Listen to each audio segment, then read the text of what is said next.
Okay, so lesson 2, the self according to philosophy.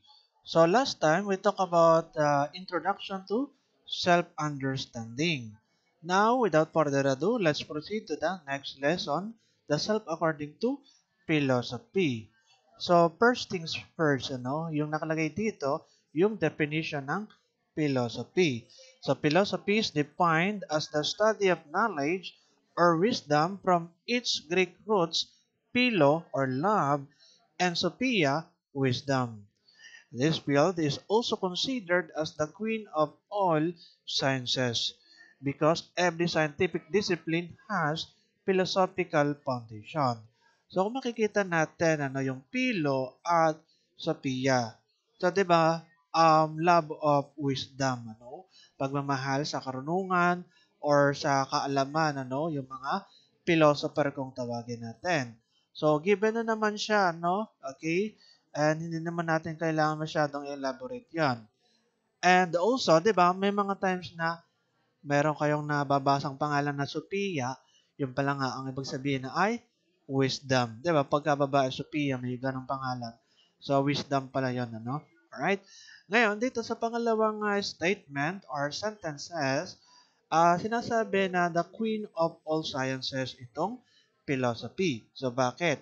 Because it has all other discipline as its subject matter. Okay? For this reason, there can be a philosophy of art, of education, of history, of science. What does it mean? Kung titingnan natin yung mga different field, scientific discipline, makikita nga talaga natin yon na may mga ganong parang sangay. Okay? Or sabihin na nating sub na topic or what, na related sa ibang disiplina. Okay? Like, yun nga, philosophy of art. Okay? May philosophical foundation, Yung art, yung education, yung history, mga ganon. So, kaya sa tinawag na Queen of all sciences. Alright?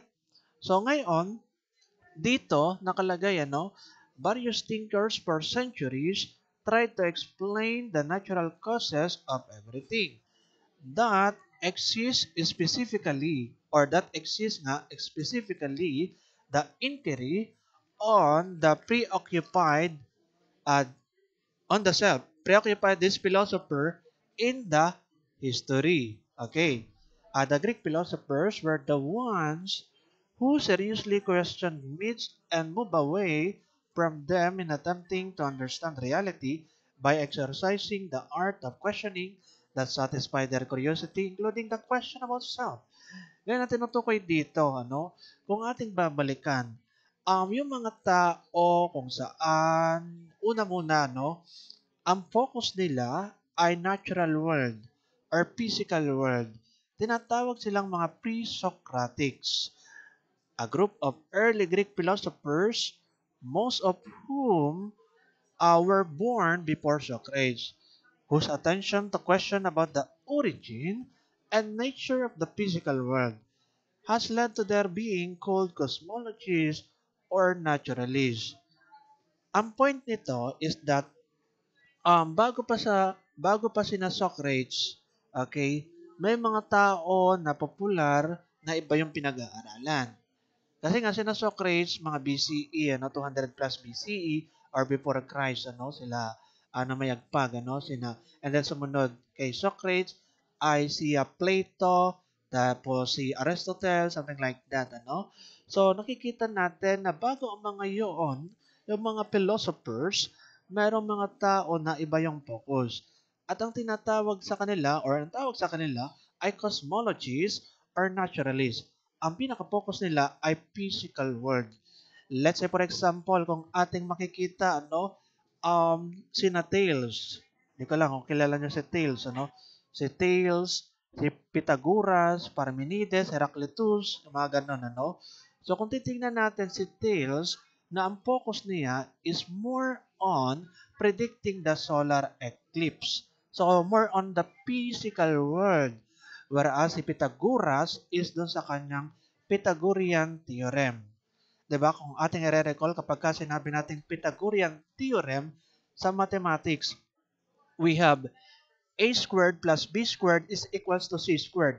Ibig sabihin noon is the square of the hypotenuse is equivalent or equals to the sum of the square of the two other sides. Ano? Something like that.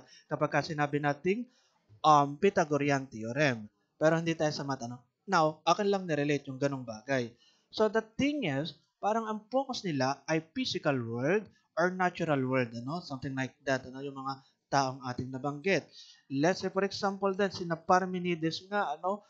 Sila ay tinatawag or siya ay tinatawag na founder of metaphysics. Puro lang physics, physical world, ano? Yung mga focus ng mga dati bago pa sina Socrates, ano, mga philosopher na yan.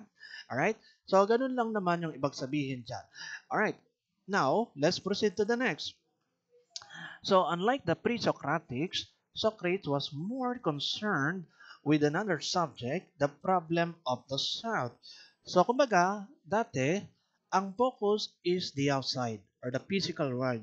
Ngayon naman, nagsimula kina Socrates, mga philosophers, kumbaga inner, which is the self, ano, the problem of the self, yung kanilang focus. So, he was the first philosopher who ever engaged in systematic questioning about the self. Sige, basahin ko lang muna, no? Bago natin explain. Okay? Or medyo bagalan ko pala. Baka parang mabilis pala ako magsalita. Okay. To Socrates, baka kasi hindi umabot yung 1 hour sa akin discussion kaya medyo mabilis. So, to Socrates, and this has become his lifelong mission, the true task of the philosopher is to know oneself. Kumbaga, given na naman yan, ano? So, to know thyself. Lagi natin nakikita yan, di ba, sa mga karatula or what, ano? Okay, knowing thyself. I mean, or mas kilalanin yung sarili. Kasi nga, para kay Socrates, nakalagay dito, the unexamined life is not worth living. Kumbaga, kung hindi mo daw, sabihin na natin mas inaalam, iniintindi, okay, yung sarili mo, yung buhay mo, ay masasabing parang walang kabuluhan. Sang-ayon yan kay Socrates. So, yun ang sabi, ano? Alright? Next. So, dito, may nakalagay, Socratic method. So, ano ba tong Socratic method?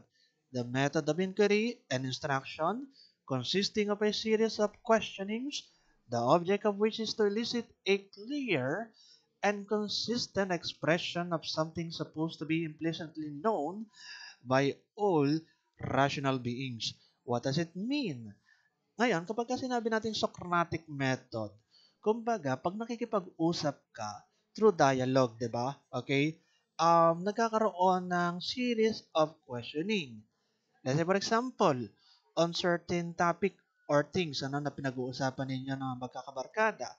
So, sa halip na puro ka magsasalita lang ng ay yung nalalaman, ay lagi kang magtatanong para alamin mo rin kung ano yung alam ng iba dun sa ganong topic, ano? Something like that.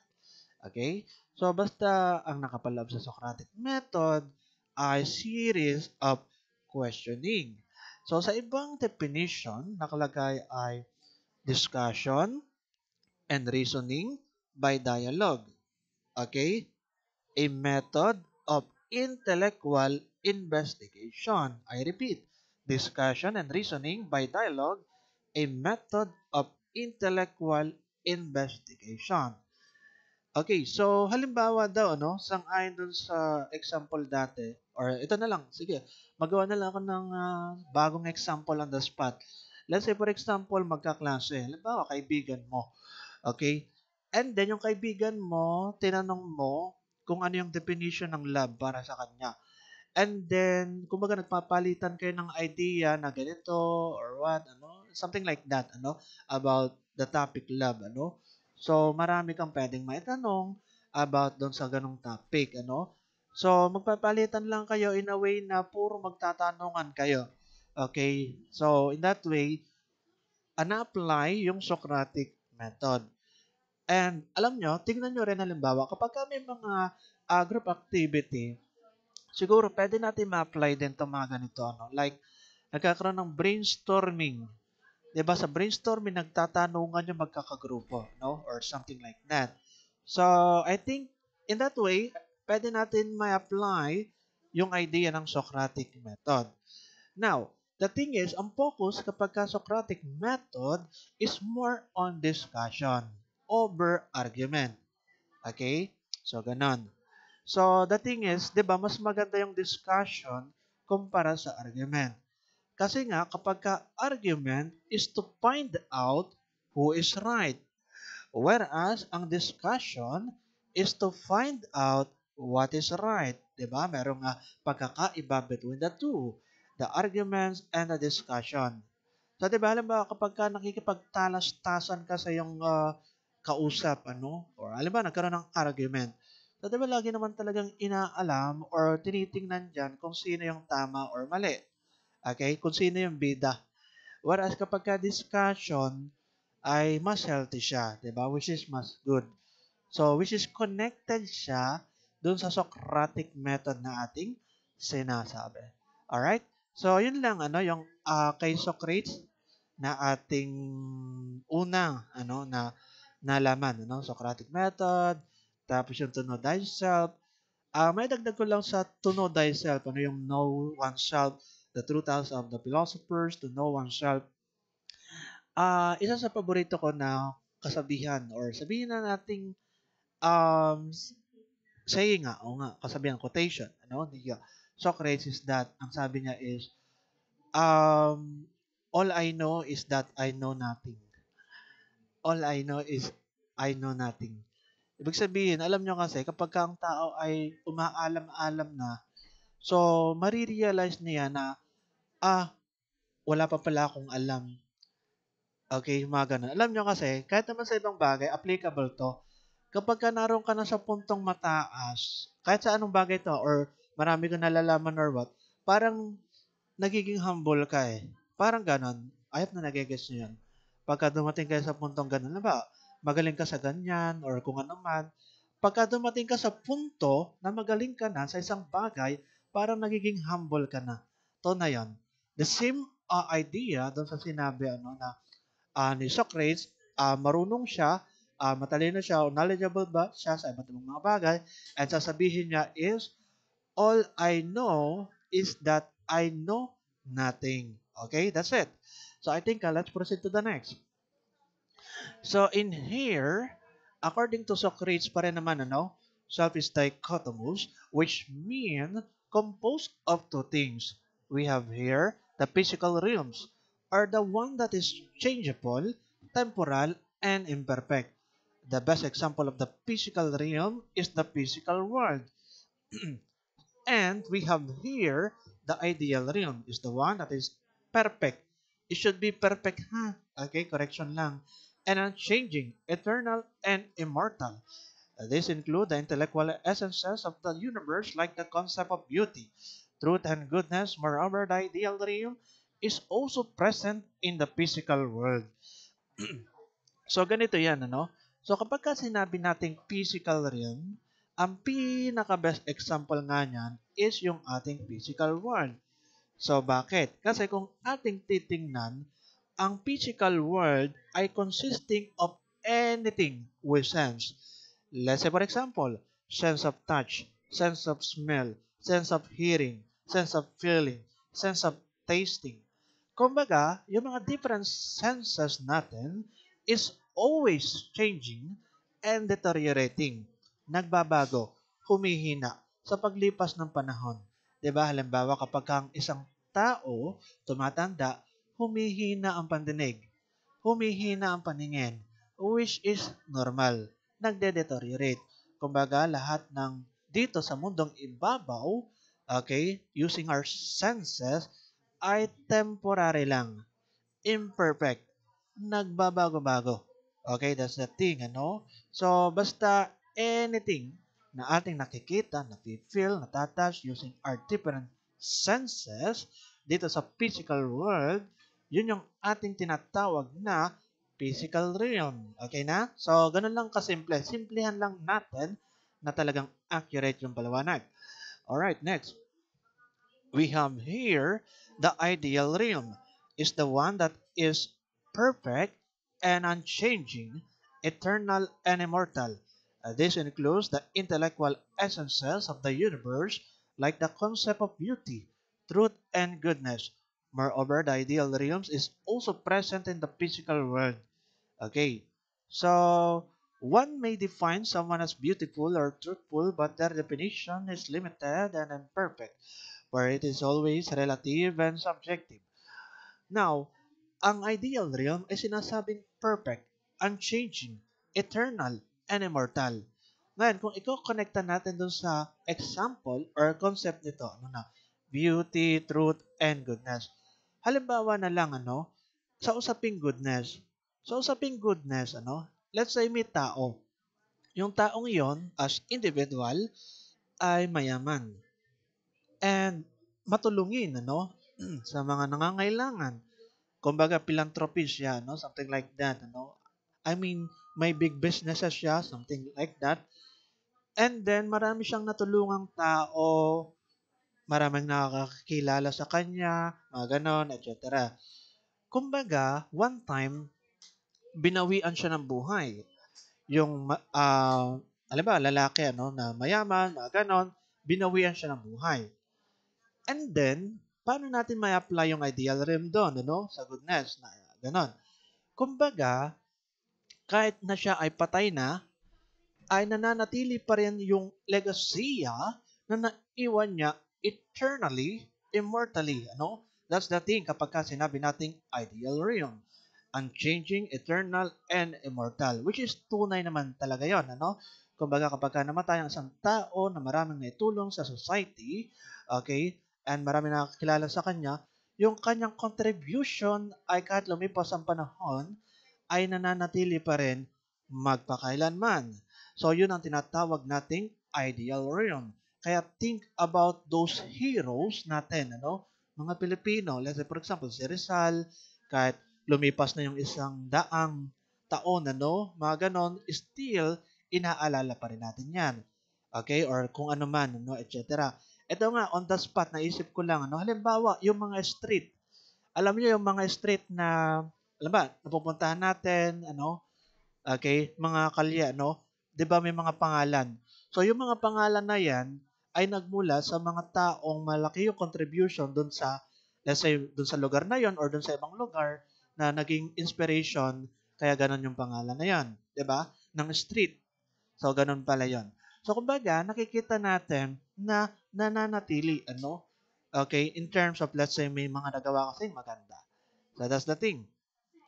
Now, nakalagay diyan beauty, truth. Actually, ang example nito sa isang reference, like yung circle daw, siya ay perfect. Perfectly naka-circle, Pagka perfect yung pagkaka-circle. So, pwedeng matawag din daw yung ideal realm. So, ngayon doon sa illustration sa ibang reference yun, Okay? So, ayan. Tapos yan, beauty, truth. Sa beauty na lang, pero kapag ka in-apply natin ito sa atin, nagiging subjective. Halimbawa, ang tingin natin doon sa isa, maganda. Pero ang tingin ng iba doon sa tinitingnan mo ay hindi naman maganda. 'Di ba? May mga ganon. So, nagiging subjective yung idea ng beautiful or minsan yung truthful. 'Di ba? Para sa iyo, totoo, pero para sa iba, hindi. May mga instances na ganon. But, I believe that there is a such thing na absolute truthfulness, yung talagang siguradong totoo. 'Di ba? May mga ganong bagay, pangyayari or what, And meron ding absolute talaga na beautiful na parang perfect, Okay, mga ganon. Halimbawa, outside sa ating daigdig, 'di ba? Yung regardless kung anong paniniwala nyo, halimbawa sa langit, 'di ba? So, sa langit, perfecto yung lugar, mga ganon, or something, okay, beautiful. And yung Diyos, syempre na supreme being, na ang tingin sa atin ay all beautiful. Regardless sa ating pagmumuka, di ba? Parang ganon kasi tayo ay nilalang niya. Something like that, yung kung ating i-relate sa mga ganitong usap na medyo laliman natin ng konti. Alright? Okay na tayo dyan, sa physical realm and the ideal realm. Simple lang naman yan, physical realm, temporary. Ideal realm, eternal, perfect, unchanging, immortal. Alright? Next. So dito, for Socrates, a human is composed of body and soul. The first belongs to the physical realms because it changed. It is imperfect. Kumbaga yung body, kapag sa analogy, ay Physical realm is to body, whereas ideal realm is to soul. Okay? Ganun lang naman siya, no? Alright? Kasi nga, alam naman natin, syempre, yung body, siya ay temporary lang, ano? So, physical realm. So, kapag ka namatay tayo, after, let's say, 100 years, kung kaya, no? Or 70 years, mga ganon, etc. Hindi natin alam buhay natin. So, yung ating lupang katawan ay mabubulok, pero yung ating soul, mananatili magpakailanman. So, kaya nakalagay dito, and the latter belongs to ideal realm for it survives the death. Okay? So, the self, according to Socrates, is the most, or sorry, is the immortal and unified entity that is consistent over time. For example, a human being remains the same person during their childhood to adulthood, given the fact that they undergone developmental changes throughout their lifespan. Kumbaga, ikaw pa rin yan. Kahit sa paglipas ng panahon, kahit mag-ibang utak mo or pag-iisip mo, yung view mo of self or yung self-concept nating tinatawag, ikaw pa rin yan.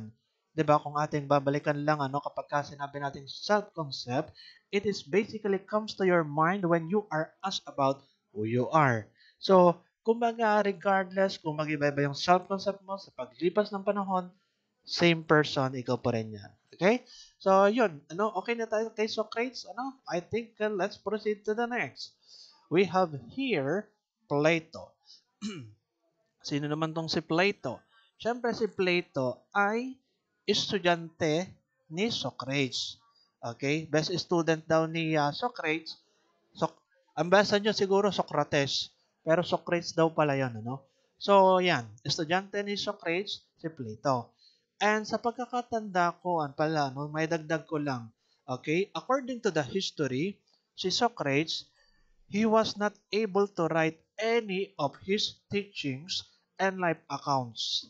Instead, he is known from the writings of his student, Plato, who became one of the greatest philosophers of his time. So, ganun pala, no? Nung panahon ni Socrates, hindi niya pala naisulat yung kanyang mga naituro. Kasi nga, more on verbal lang siya, no? Or pagsasalita, yung kanyang teachings. Something like that.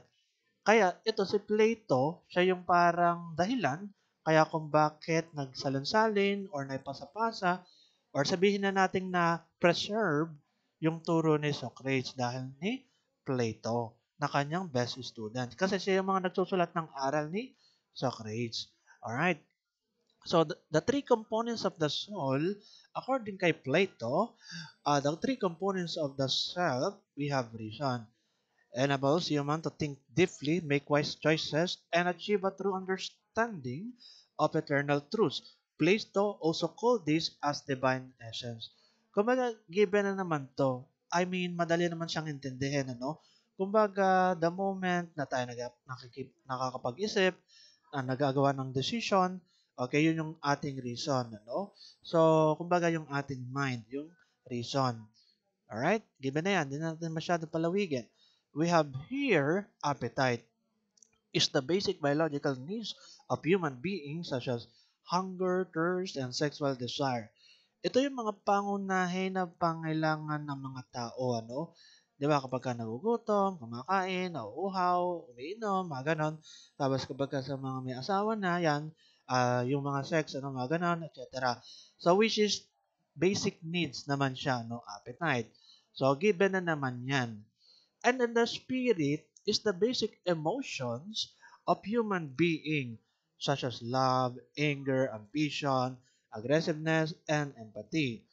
Ngayon, nakalagay dito sa ibaba, these three elements of the self works in every individual inconsistently.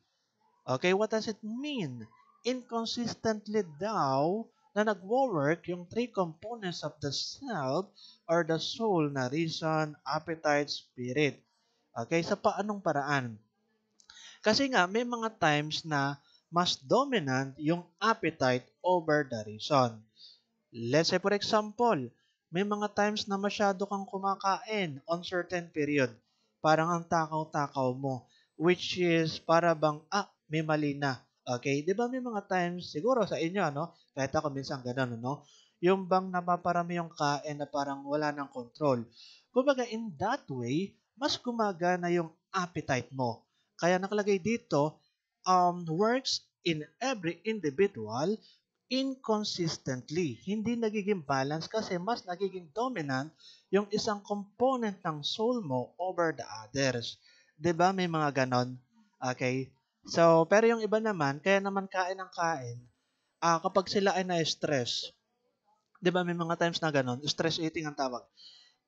Pagka na-stress ka sa mga pangyayari sa buhay mo, so, ang ginagawa mo, kumakain ka ng kumakain para mapunan yung parang satisfaction or comfort, ma-comfort ka. Normal naman siya, okay? Wala namang problema doon, ano? Okay? In some circumstances. Pero kapag ka nagiging sobra na, 'di ba, minsan, ay di mali na 'yon, okay? So, now, dito naman sa spirit is the basic emotion of human beings such as love, anger, ambition, aggressiveness, and empathy. May mga times din na masyadong dominant sa atin yung emotion. Let's say for example, kagaya daw ng boiling water. Sa boiling water, nakikita natin yung malabo, okay? Malabong tubig, 'di ba? Dahil ng steam.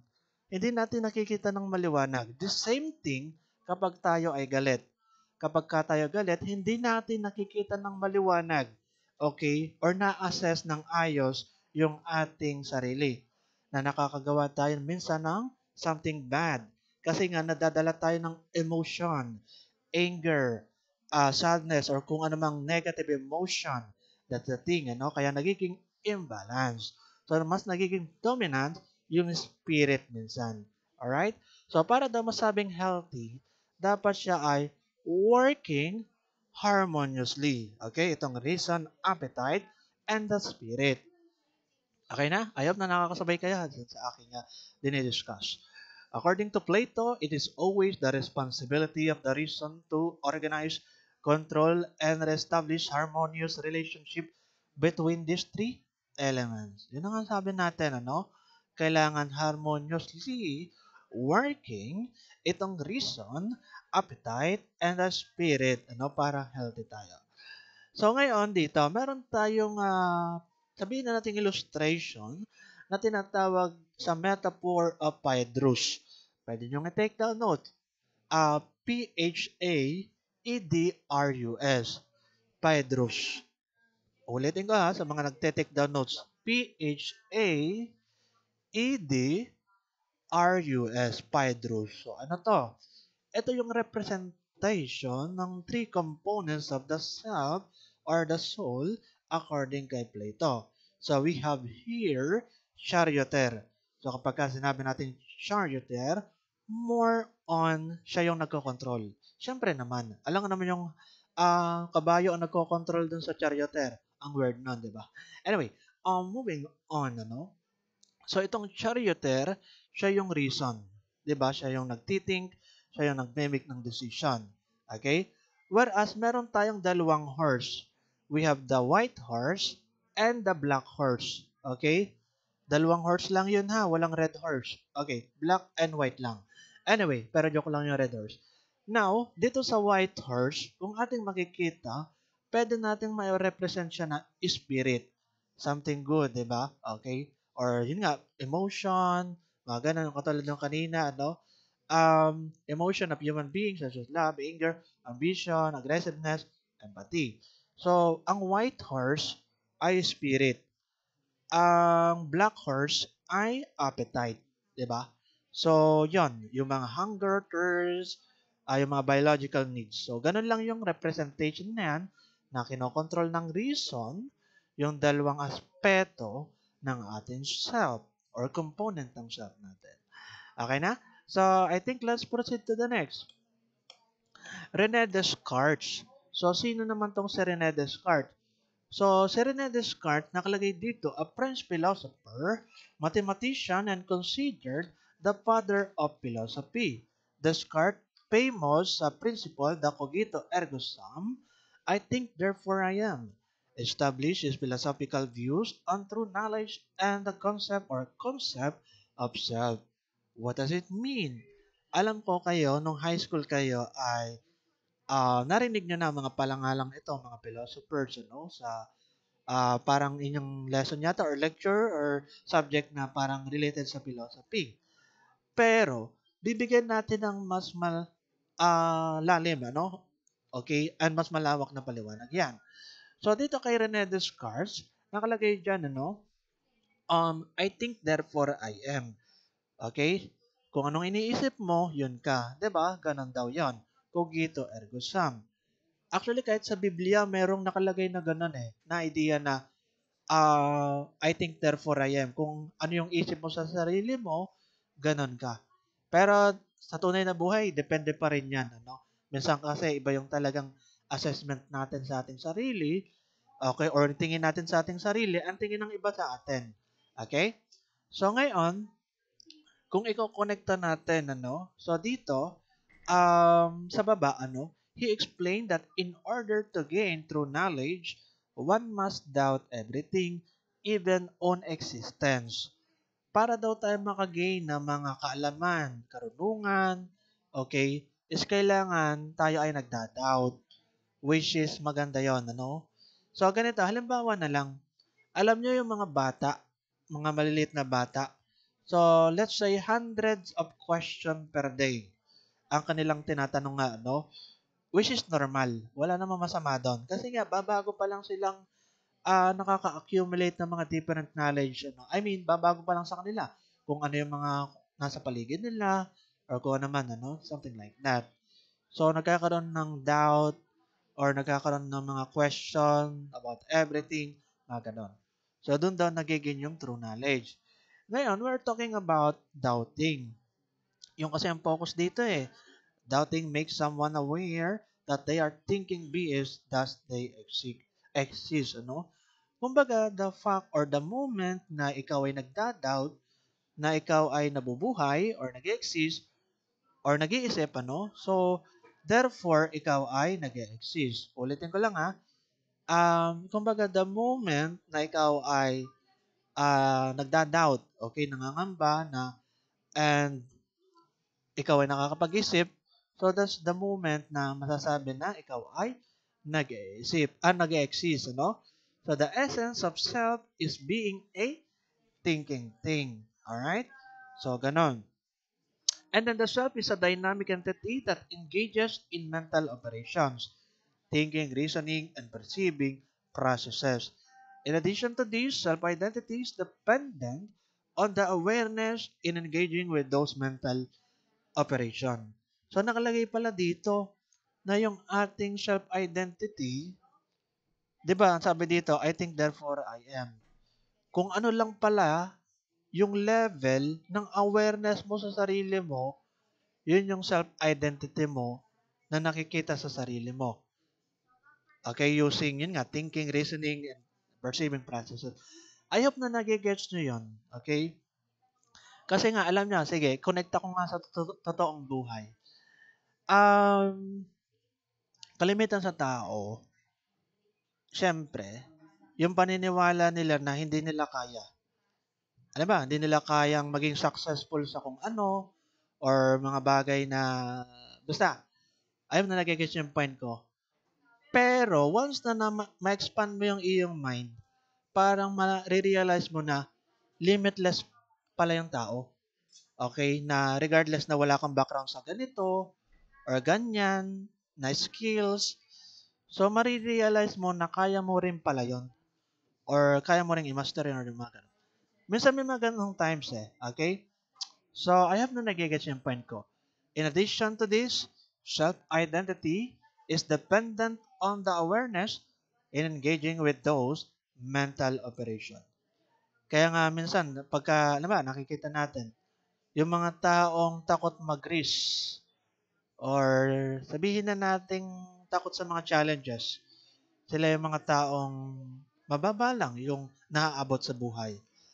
Pero, yung mga taong willing to take some risk in life and mga challenges na mahirap, mas na-open up or na-open yung mga different opportunity.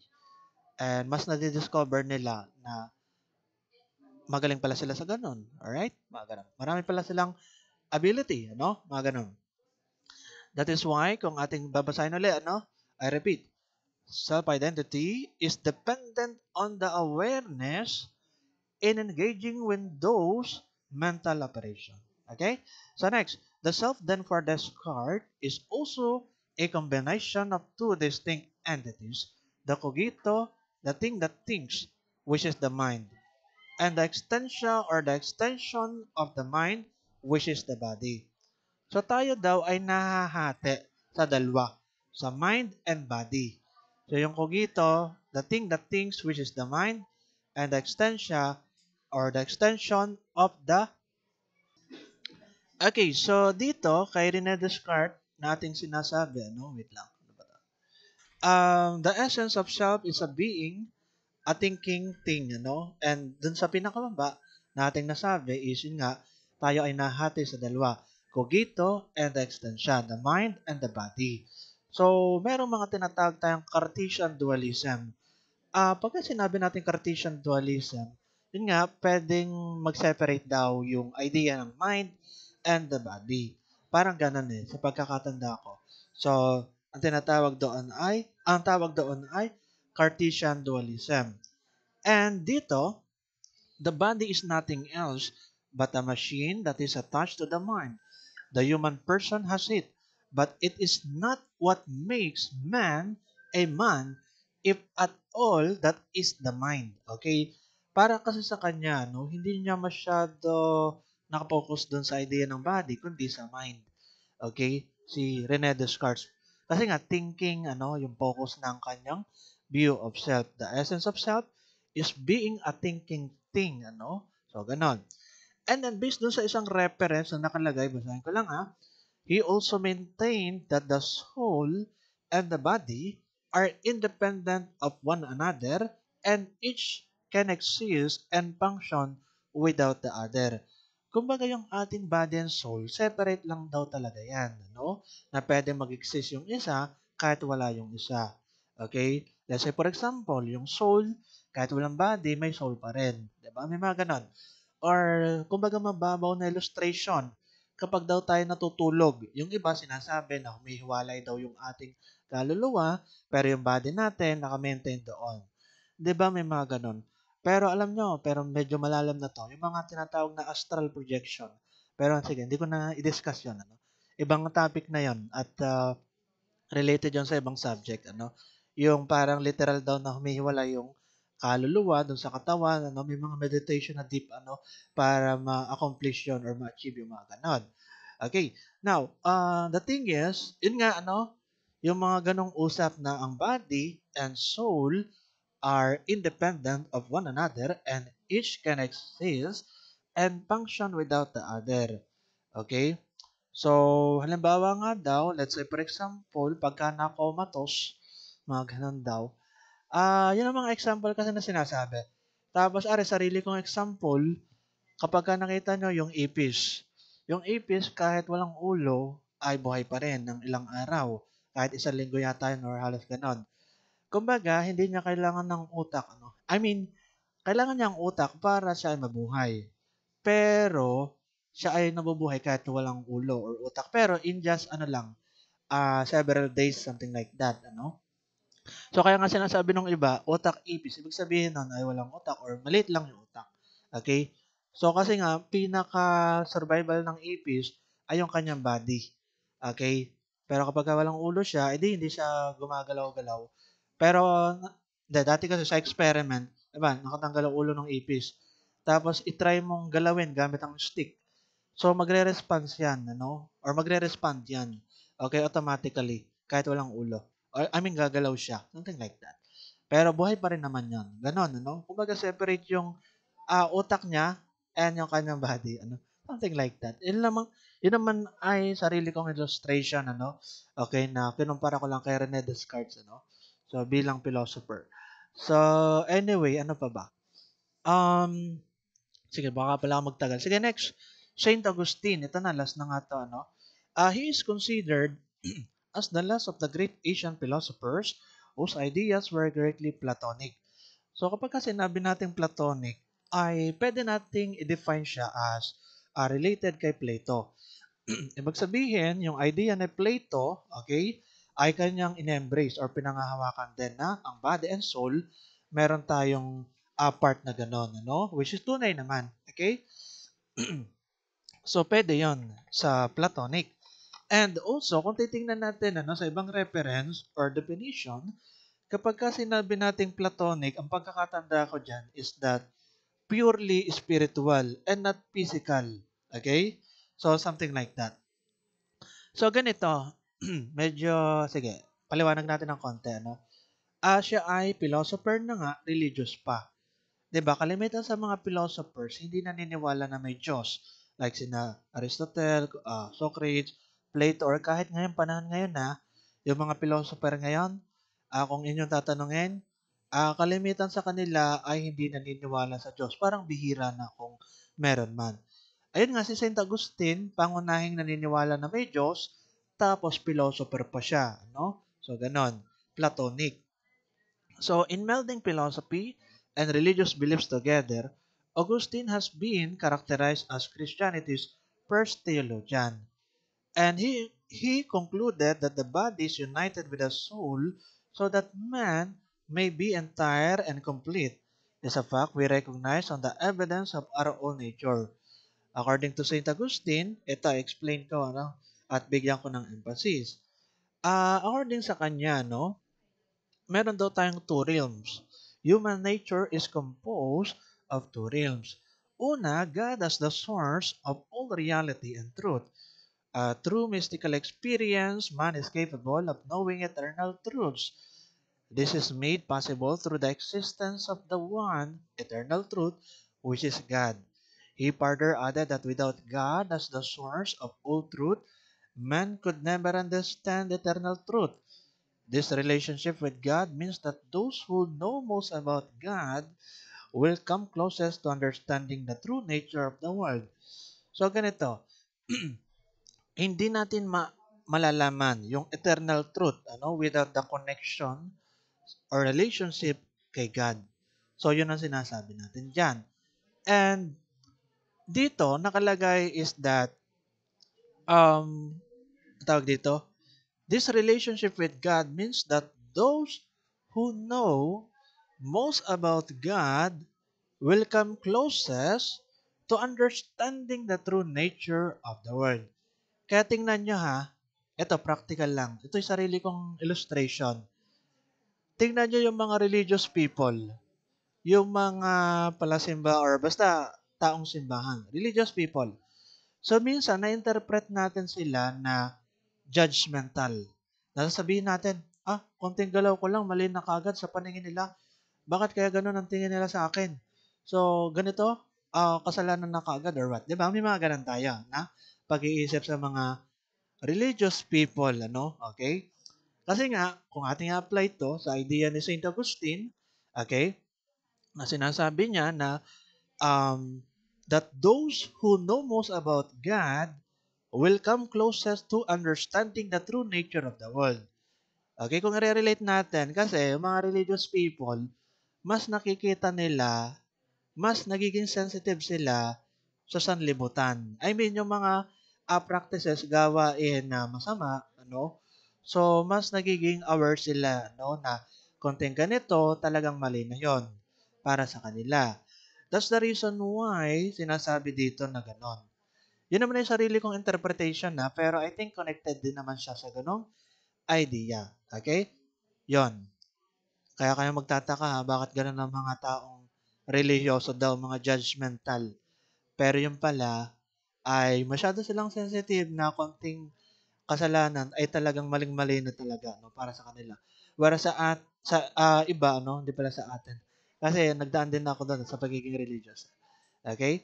So, na hindi natin tinitingnan na big deal, Mga ganun, di ba? Alright? So, next. Ito, last na to, ha? Okay, sa the sinfulness of man, the cause of sin or evil is an act of man's free will. Moral goodness can only be achieved through the grace of God. He also stated that the real happiness can only be found in God. For God is love and He created humans for them to also love. Problems arise because of the object humans choose to love.